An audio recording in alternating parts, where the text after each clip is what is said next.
Blizzard used to make amazing games, but unfortunately, the company itself has gone in such a bad direction, it's hard to support them. They are always upsetting their players with their new games monetization models, lack of content people want, and mediocre releases overall. And now we are finding out that Blizzard is reportedly losing so many workers, they can't release all of the new content they've planned, meaning they are severely struggling internally. I have a few different things to show off, but before we get into the topic, if you enjoy the content that I create, please make sure to subscribe to the channel and to the notification bell. Follow me on social media like Twitter or mine so that you can see when my content is posted. And of course, if you do really enjoy the videos and the live streams that I create, please consider becoming a Dark Titan via Patreon or a supporter via YouTube memberships.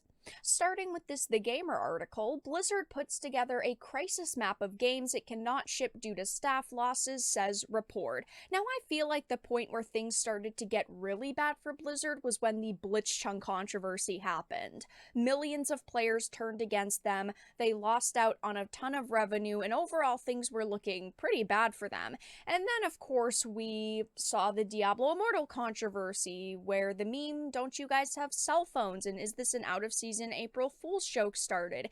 And then we saw all of the lawsuits against them and the allegations of workplace abuse. And now it sounds like it has gotten so bad behind the scenes that they can't ship product. Almost 2 years since allegations of workplace abuse came to light, Blizzard is still losing too many workers to sustain itself.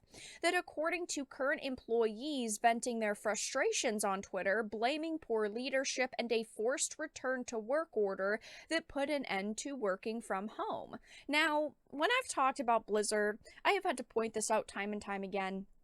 But they have hired a lot of very questionable people, right? And they have hired a lot of people who, let's just be honest, are lefties. They have hired people who, of course, would complain that they, have to go back into the office, complaining about any kind of leadership changes that they do not like. Just a lot of people who are very whiny in general. So take everything that you hear from them with a grain of salt, but clearly there are massive problems going on behind the scenes. Due to this, workers say that Blizzard has put together a crisis map deciding which games it can and cannot launch with its current staffing levels. This is far from the position Blizzard would like to find itself in, considering the multiple live services it has to keep afloat and its ongoing merger with Microsoft. I don't see them shutting down any of their live service titles right now because they are all fairly popular. But one that I feel will get the boot first is Diablo Immortal. Obviously, they released it. They made a lot of money from it, from the whales, but it has not even officially launched, and I don't hear anyone playing it anymore. It doesn't bring in viewers on like YouTube or on Twitch. Nobody's really talking about it anymore. And I feel like in a year, they're just going to go, you know what, we really can't pay for upkeeping this anymore. Let's, shut it down, which is going to be hilarious. All I have to say, though, is if they had listened to their players, they wouldn't be in this situation because while, yes, there are some games that have to be live service, everybody has said, can companies just slow down on live service titles? And while Blizzard has gone full force into that, now they're paying the price for it. As reported by IGN, the first worker to vent their frustrations was Twitter user Adam Galaxgrav, who said that the team had lost another person this week. Blizzard is losing amazing talent because someone in power doesn't listen to the game directors who make his products. I just want to make video games. Can't do that if we get rid of everyone who made World of Warcraft Dragonflight. We are creating crisis maps of what we can and cannot ship.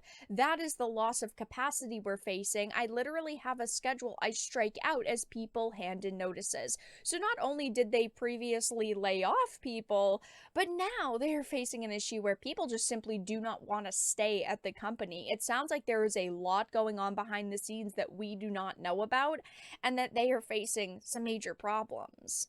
Mandatory RTO doesn't work. The team shipped while working remotely. Executives are more worried about share prices than they are quality and staff well-being. Most of the things we see as players are the same things executives valuing profit over people. I have always said this. While companies try to look like they care about their workers and their players, at the end of the day, they don't care if a game launches in a buggy and broken state and it's missing features.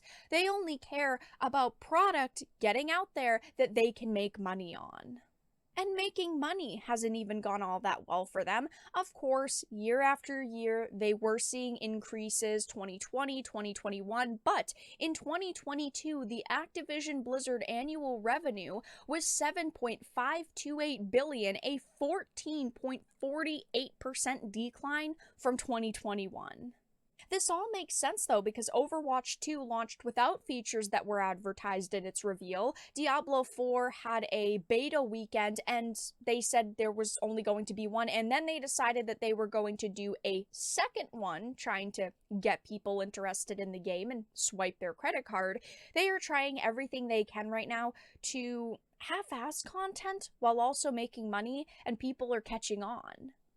And even though I'm primarily talking about Blizzard putting together this crisis map of games, it's also important to point out how much trouble they've gone through legally. Everything that's happened since the Activision Blizzard lawsuit went public, and of course this severely damaged their reputation.